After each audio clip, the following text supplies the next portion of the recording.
Sejam bem-vindos. Vamos estudar em continuidade 2 Coríntios. Amém? Vamos ao texto sagrado. 2 Coríntios, capítulo 1, versículos 21 a 24. O texto diz o seguinte. 21, né?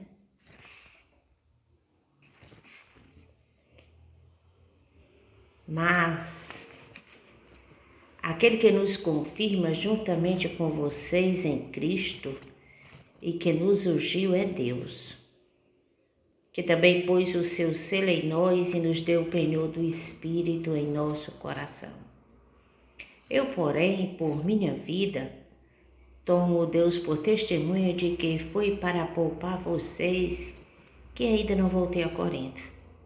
Não que tenhamos domínio sobre a fé que vocês têm, mas porque somos cooperadores da alegria de vocês, porque pela fé vocês estão firmes.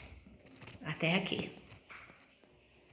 Depois daquelas dificuldades, e em meio a elas, por conta de ter prometido fazer uma visita e depois ter mudado os planos, em sua defesa o apóstolo Paulo afirma categoricamente que Cristo é o fundamento dos cristãos e que ele está comissionado por Cristo, e ele faz menção da Trindade, dando ênfase a tudo aquilo que ele tem em mente. Ele fala de Deus, fala de Cristo e fala do seu Espírito Santo. Ele fala da unção e fala do selo. Quando ele fala da unção, ele lembra o sacerdócio. Tem a ver com serviço, com escolha. E quando ele fala de selo, ele fala de autenticidade. Total ausência de violação. Ele está dizendo que é um cristão genuíno e é um apóstolo genuíno. E ele diz que quem nos confirma é Deus. Ele dá ênfase, nos confirma, nos ungiu e nos deu o penhor do Espírito. Nos selou. Vamos ler 1 Pedro capítulo 5, versículo 10. Um testemunho, né? Fora das cartas do apóstolo Paulo. 1 Pedro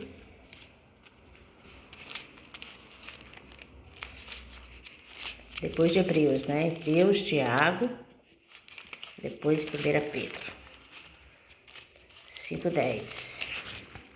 Diz assim: E o Deus de toda graça, que em Cristo os chamou à sua eterna glória, depois de vocês terem sofrido por um pouco, Ele mesmo irá aperfeiçoar, firmar, fortificar e fundamentar vocês. A Ele seja o domínio para sempre. Amém. Ele já está se preparando para se despedir dos irmãos naquela carta. E ele fala sobre a confirmação, né? Que o Senhor a quem aperfeiçoa, firma, fortifica e fundamenta os seus servos, a sua igreja. Talvez o apóstolo Paulo estivesse pensando sobre isso. E ele coloca, versículo 21, né? Que nos confirma juntamente com vocês em Cristo, né? Aquele que nos confirma juntamente com vocês em Cristo, que nos ungiu é Deus, que também pôs em nós o penhor do seu Espírito em nosso coração. E ele diz juntamente com Cristo em vocês. Deus, Cristo, Espírito. É muito clara a referência à Trindade. Vamos ao texto, né? Vamos ao texto, nos deter um pouco e estudar, né? Quando ele fala no versículo 23, 23, que nós acabamos de ler, e diz: Eu, porém, por minha vida, Tomo por testemunho de que foi para poupar vocês que ainda não voltei a Corinto. Ele está dizendo que está dando um tempo para que ele se arrependesse, se corrigisse por causa do seu estado pecaminoso. Nós já fizemos referência a isso no estudo anterior. É uma questão de esperar a orientação de Deus, o momento adequado. Aqui no capítulo 4, versículo 21, aliás, em 1 Coríntios 4, 21, quando a gente se detém nele, vamos ler 1 Coríntios 4, 21. Diz assim: o que vocês preferem? Que eu vá até aí com o chicote ou com amor e espírito de mansidão? Pronto, pode estar esperando que o Senhor haja nos seus corações para evitar que ele seja enérgico. É essa a questão de Paulo. Em 2 Coríntios, capítulo 2, versículo 2, ele diz: porque se eu entristeço vocês, quem me alegrará, senão aquele a quem tenho entristecido? O apóstolo confronta os coríntios, né? A igreja, quando necessário, mas ele espera arrependimento. E confrontação por qual motivo? Não é por hostilidade, é amor. E ele espera que haja arrependimento, que haja crescimento espiritual. Vamos ler do 5 ao 11. 2 Coríntios 2, 5 a 11. Diz assim: ora, se alguém causou tristeza, não o fez a mim, mas para que eu não seja demasiadamente áspero, de quem parte causou tristeza a todos vocês. Basta-lhe a punição imposta pela maioria. De modo que agora, pelo contrário, vocês devem perdoar e consolar, para que esse indivíduo não seja consumido por excessiva tristeza. Por isso, peço que vocês confirmem o amor de vocês para com ele. E foi por isso também que eu lhes escrevi, para ter prova de que em tudo vocês são obedientes. A quem vocês perdoam alguma coisa, eu também perdoo. Pois o que perdoei, se é que perdoei alguma coisa, eu fiz por causa de vocês na presença de Cristo, para que Satanás não alcance vantagem sobre nós, pois não ignoramos quais são as intenções dele. Aqui. A motivação do apóstolo ela é piedosa, ela é racional. Ele está falando, ensinando e pensando de acordo com o conhecimento que Deus lhe deu das coisas. E ele trabalha isso. No 2,6 ele coloca: basta ali a punição imposta pela maioria. Aquele irmão, né?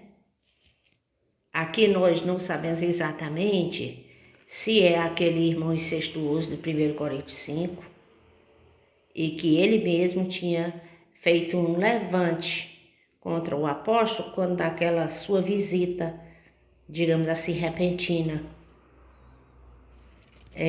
Nós não temos certeza se esse irmão é a mesma pessoa ou se é uma outra pessoa. Certo é que alguém liderou um movimento de rebelião, de confronto contra Paulo na sua visita repentina. Mas tendo em vista que a sua carta severa, como nós já vimos, surtiu efeito e Tito trouxe boas notícias, ele agora em 2 Coríntios está dizendo que basta-lhe, né, ao irmão rebelde que está em pecado, a punição da maioria.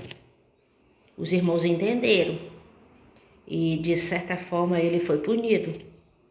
Então, ele diz que eles precisam perdoar, porque o perdão, a disciplina, ela visa a correção. Se houve arrependimento, é necessário que a igreja perdoe. É sobre isso. Em Mateus, capítulo 18, vamos a Mateus.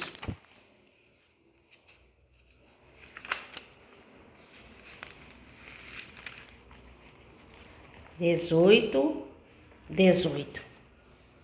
Diz assim: em verdade lhes digo que tudo o que ligado na terra terá sido ligado dos céus, e tudo o que tiverem desligado na terra terá sido desligado do céu. Esse cuidado que a igreja precisa ter, essa compreensão.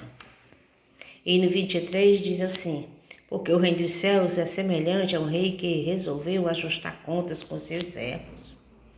E passando a fazê-lo, trouxeram que ele devia 1000 talentos. Não tendo ele, porém, com que pagar, o servo desse o senhor desse servo ordenou que lhe fossem vendidos, ele, a mulher, os filhos e tudo que possuía, e assim a dívida fosse paga. Então o servo, caindo aos pés dele, implorava: tem paciência comigo e pagarei tudo ao Senhor. E o Senhor daquele servo, compadecendo-se, mandou-o embora e perdoou-lhe a dívida. Jesus conta esta parábola quando está falando sobre perdão. Na continuidade da parábola, este que foi perdoado encontrou alguém que lhe devia uma ninharia e ele não perdoou. Ele entregou para que fosse preso. Jesus, e terrível, né? Triste foi o fim dele por conta disso, na parábola de Jesus. Jesus conta esta parábola para chamar a atenção dos seus ouvintes para o cuidado de não perdoar, tendo em vista que nós somos esse servo que devia demais e que foi perdoado pelo seu Senhor, Jesus Cristo. É sobre isso que o apóstolo Paulo está pensando. Se há resistência à correção, se faz necessário uma disciplinar o pecador. A disciplina é um castigo oficial, uma sanção comercial, é assim que eles entendiam.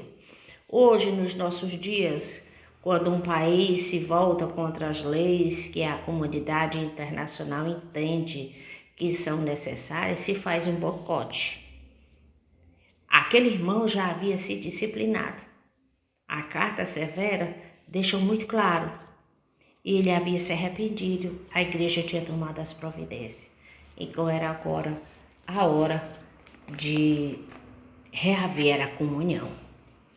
É sobre isso. Em 2 Coríntios capítulo 2, versículo 7, vamos voltar a 2 Coríntios.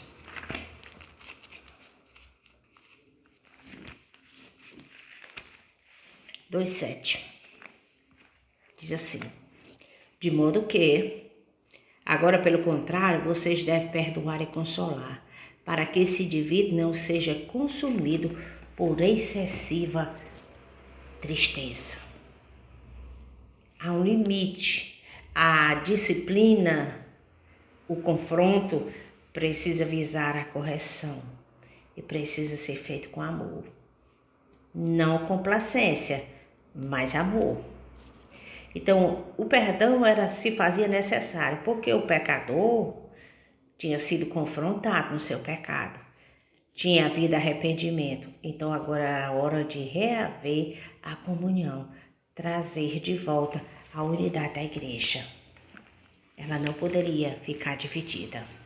No versículo 10, ele diz: a quem vocês perdoarem alguma coisa, eu também perdoo. Pois o que perdoei, se é que perdoei alguma coisa, eu fiz por causa de vocês na presença de Cristo. A percepção de que toda vida é vivida na presença de Deus, da presença da Trindade.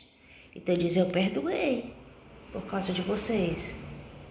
Assim como foi feito o confronto por causa do pecado, agora se ministrava o amor, o perdão, na presença de Deus. Salmo 51, Salmo de Davi. Vamos ler Salmo 51.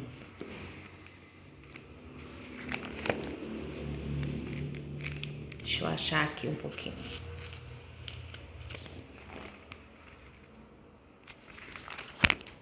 Salmo 51.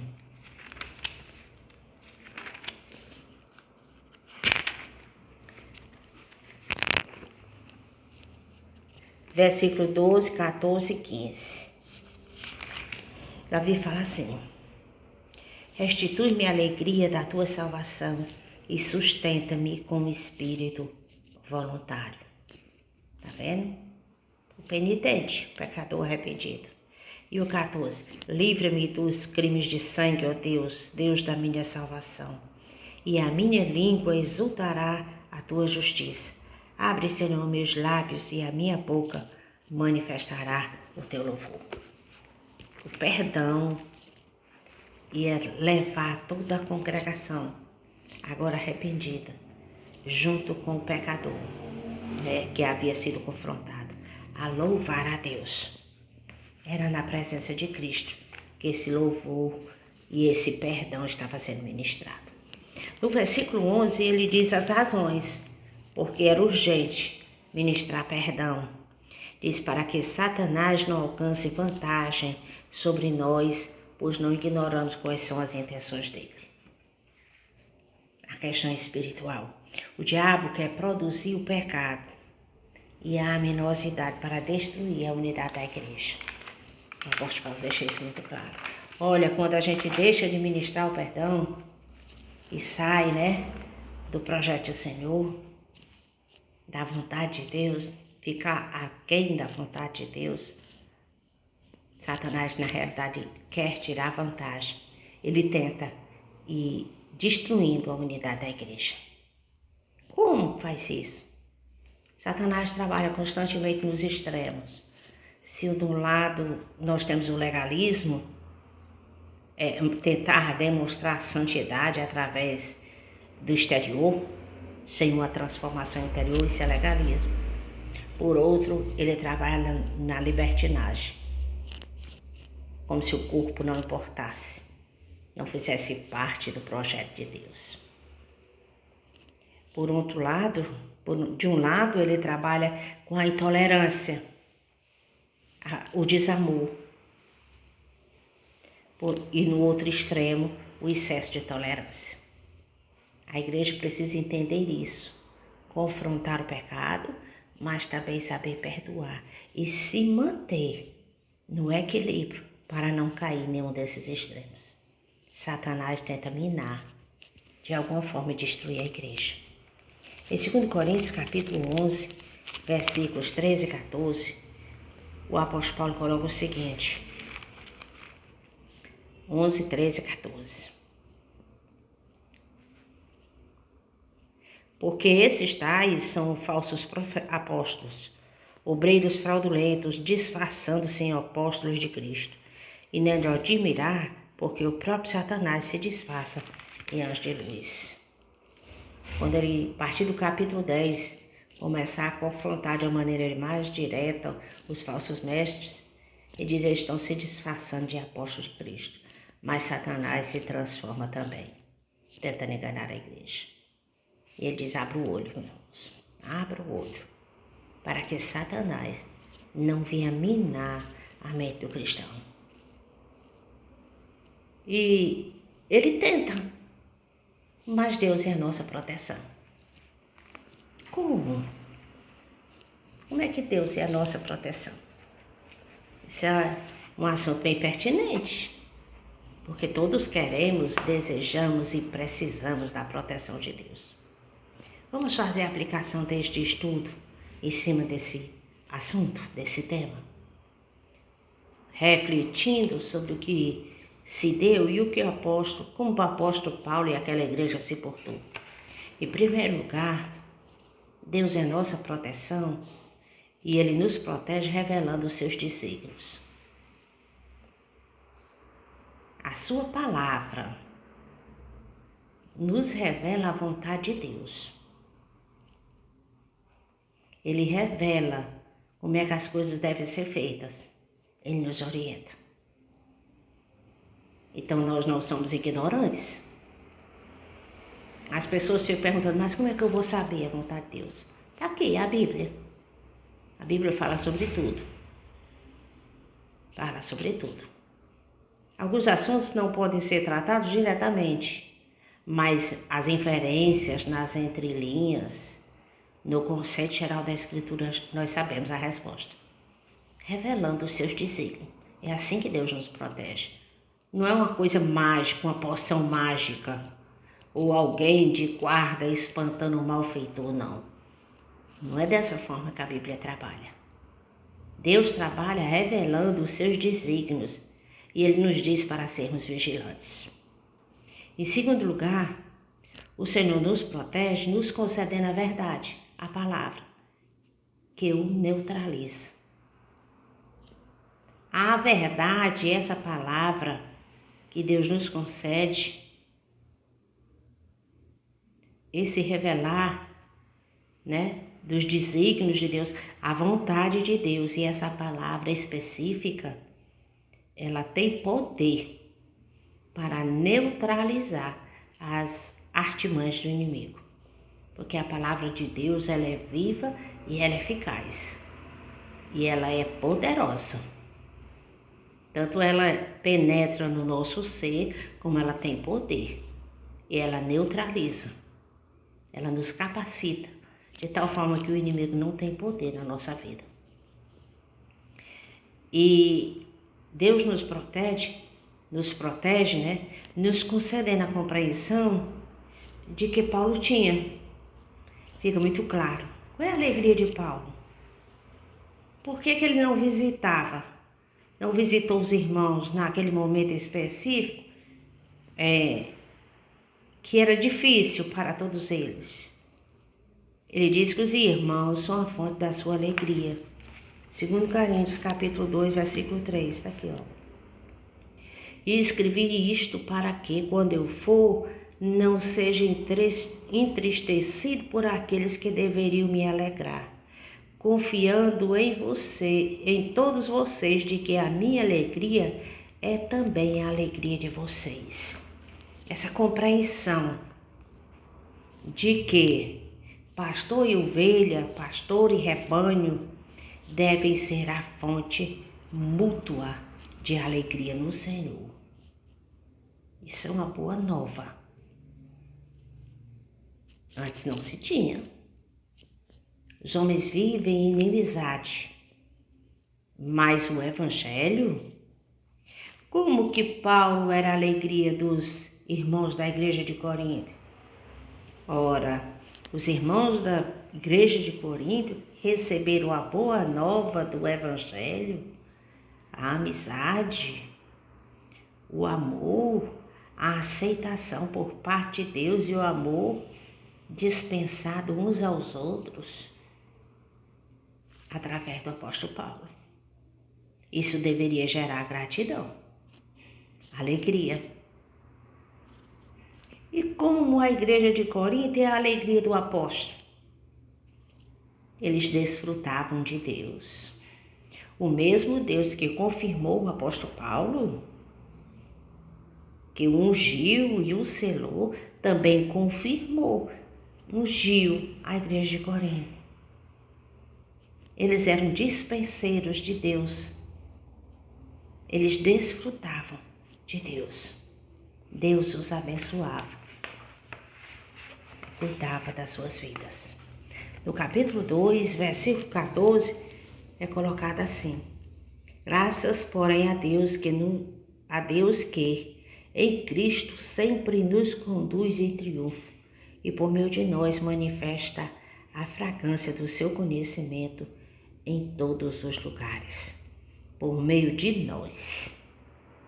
O apóstolo Paulo não está mais sozinho nesta luta, naquele lugar. Lá ele tem amigos, irmãos, família de Deus. E Deus, em Cristo, sempre conduz eles em triunfo. Esta é uma alegria mútua.